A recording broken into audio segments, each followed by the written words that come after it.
Magandang araw po at magandang gabi sa mga nakakapanood sa gabi at sa lahat po ng nabuot ng video nito. Welcome po dito sa AMBO Avoy Mix Videos. Ngayon po aming mainit na balita po, no, na yung China po ay takbo. No? Sabi niya tumakbo daw. Hinabol po ng Coast Guard ng Taiwan nung tumutok ito dito sa karagatang sakop po, nasasakupan ng Taiwan. So, ito po, no, mula po sa Mirror Now. So tingnan po natin dito yung kabuuan ng balita kung ano ba talaga nangyari at bigyan po natin ito ng ating reaction. So i-play na po natin.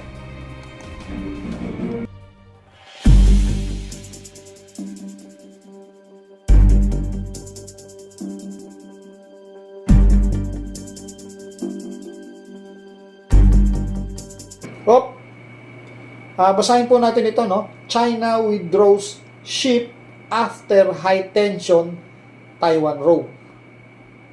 Ang Chinese ang nag-withdraw ng kanilang ship, no? So sila yung napalayas, no, ng maliit na bansang Taiwan. So hindi natin alam yung estratehiya talaga ng China. Ayaw talaga rin nila ng gera or takot talaga sila, no?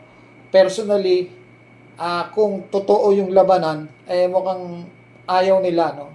Uurong at uurong sila. Sana ginagawa din ng mga Philippine Coast Guard to. Kasi mukhang sa karagatan natin, tayo yung hinahabol sa sarili nating teritoryo. Sana po tayo yung manghabol. Kagaya nito, maliit lang itong Taiwan, no?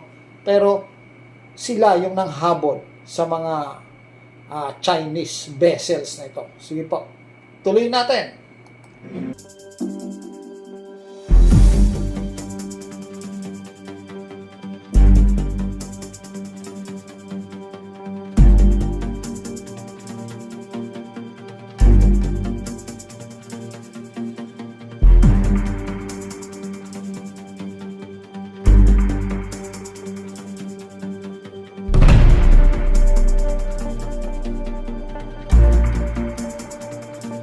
Ang Taiwan pala ay merong medyo malayo na sa Taiwan yun, no, under jurisdiction ng Taiwan. So kontrolado nila itong Pratas Island. So malapit dito yung pangyayaring yan. At mukhang kampo po yun kasi may runway po tayong nakita kanina. At hindi yan basta-basta isusuko ng Taiwan, no? Sige po.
So ito po, no, Taiwan drives away Chinese. So napalayas nila yung Chinese vessel o na malapit doon sa Pratas Island. So ganun yung nangyayari sa atin. Parehas lang po itong ginagawa ng China sa Taiwan at saka sa Pilipinas. Papasok sila sa teritoryo, sasabihin nila sa kanila yung teritoryo na yon, sa Chinese. Doon na nagkakaroon ng tension, no? Pinapalayas yung Pilipinas, tapos palalayasin natin sila. Pero minsan, ang nangyayari, parang nung mga nakaraang nung panahon nung mahina pa tayo yung umaalis, no? Pero may time din naman na nag-i-steady tayo kaya nagkakaroon ng stand-off. Pero dito po sa nangyari sa kanila, nagkaroon ng challenge sa radio signal. Ganun din, parehas eh. Pumasok si China, nagkaroon ng radio signal sa pagitan ng dalawa, pero ang napalayas nila, China. Umalis po. So, nanindigan po itong Taiwan na hindi sila ang aalis at ang China ang dapat umalis. So, yun yung nangyari. Yun yung dapat sa mga panahon ngayon na meron na tayong mga makabagong warship. Yan dapat yung mangyari, no? May mga balita pa nga, o false news po siguro yun, na nagtirahan na daw sila ng mga missile, pero wala naman pong gano'n.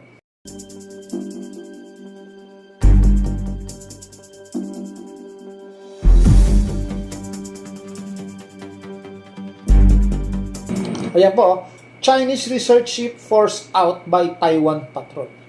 So, pinuwersa silang paalisin. So, may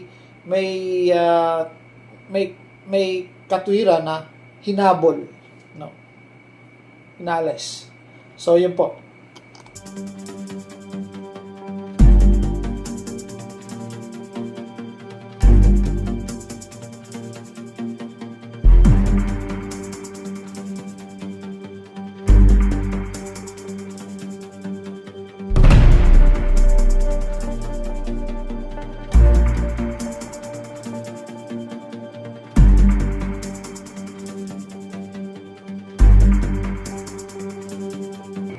So hanggang dito na lang po at makikita nyo sarit-sari yung pinapadala ng China, spy balloon, drones, no? At sinasabi nga nila kino-convert ng China yung kanilang mga vessels, even yung mga commercial vessels, into military na pwedeng gamitin o mga cargo ship nila as a military vessel, no?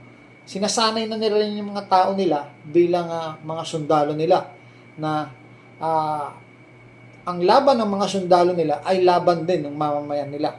So, ang alam naman natin, napakaraming mamamayan ng China dito sa Chinese o dito sa Pilipinas. Pero, mga kaibigan naman natin yung iba sa kanila at wala naman pakialam.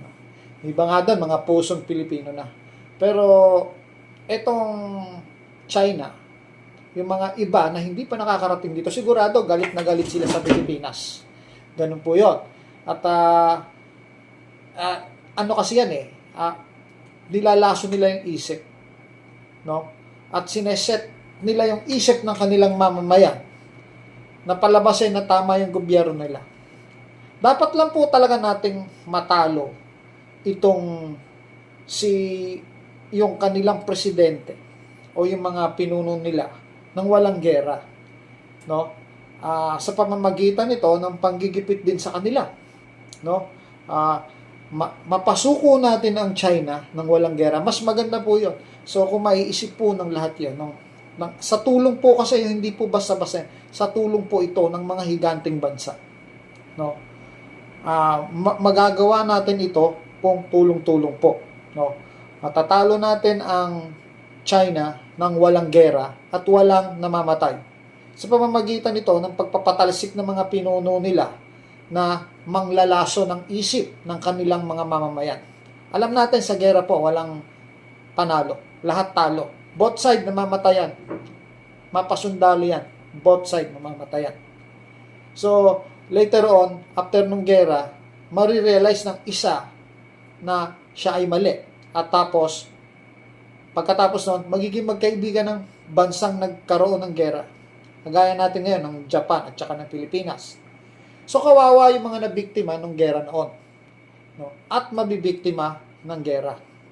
No, meron mga gera na umaalingaw-ngaw dito sa ating mundo ngayon, sa Middle East. Nandyan yung Ukraine tsaka yung Russia, no? Amerika at saka yung Iran. So, marami ng gera, no? Marami nang namamatay sa gera. Although paulit-ulit 'yan, na ayon sabi-sabi sa Biblia, dumarating ang panahon ng gera o labanan at panahon ng kapayapaan. Pero sana dito sa atin ay puro pang kapayapaan na lang, no? At maresolba natin ito sa mapayapang paraan, no?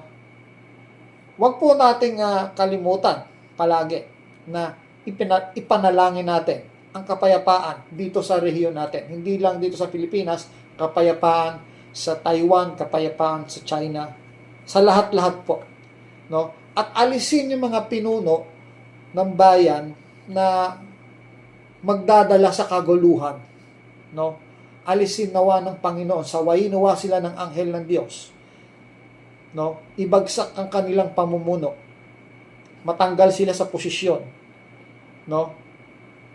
Kasi sila itong nagpapasimula ng gulo, no? Kung sino man, ipanalangin natin yung mga pinunong yan matanggal na sa kanilang posisyon. Sa ngayon ay wala na pong maganap na digmaan. Ito po ang Aboy Mix video. Maraming salamat po.